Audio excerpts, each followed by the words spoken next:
Grief amplifies everything, and I mean everything. If you have problems in your marriage,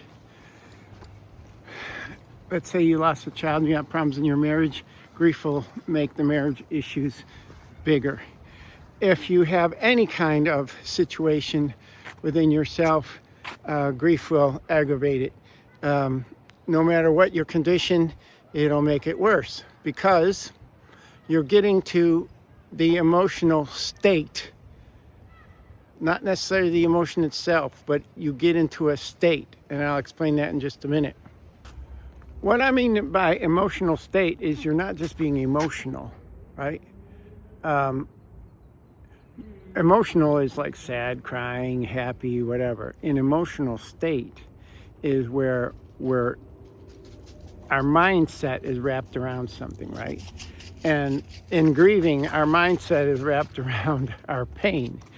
And so any pain that we have in our life, whether it's from a marriage or whether sometimes it's a physical pain, gets amplified. So what do you do about that? Well, you gotta find a way to calm that down. So yeah, okay, fine, roll your eyes, right? Like, what does that mean?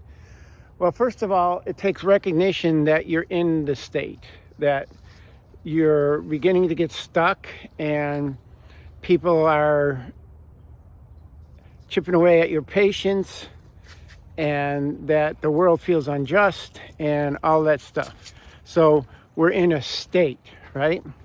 And recognizing that, then one thing we can do is walk through those and really examine those. Like, why am I feeling more angry now than I did before? When the world, that part of the world really hasn't changed. It's my grief that's been elevated and my emotional cup has been lowered, so I have less resource and less capacity for all this stuff. And that's a key word, and that's capacity. And that's why things get worse. Think of yourself as a bucket, right? And your bucket's normally half full, and now all of a sudden you've got a bunch more from grief that's making it overload, and you just can't hold it all, and you feel overwhelmed, and you get irritated, and all of those things happen, right? So what happens is the alarms go off in the background, and our system becomes more on guard. We got to put an armor on, and we're always on the edge to where we feel that I just can't take this anymore. And, you know, a lot of people stay there and never come out of that. One way is you got to work through that. You got to work through it by talking with somebody about it. And it's not talking about it endlessly. It's really touching and going deep with it and understanding it, and then applying what you learned during that time to combat that.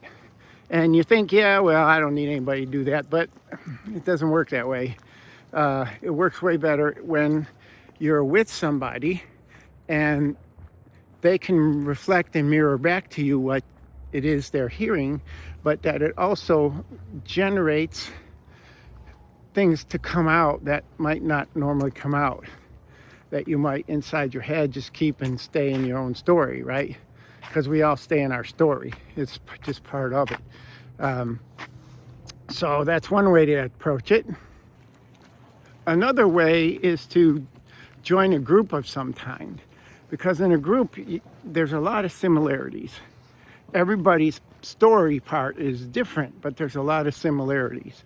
And through those conversations, and I don't mean like on Facebook or like on Instagram, I mean real person-to-person contact is one way to help voice and label and give those things identity so that they can come out and you don't act out outside of you, right?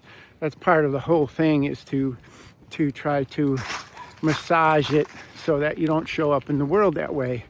But then, you know, in some cases, all that gets aggravated needs to be aggravated, and it's been swept under the rug forever and actually needs to be dealt with.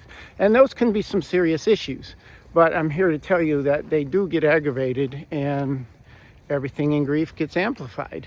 So that's an additional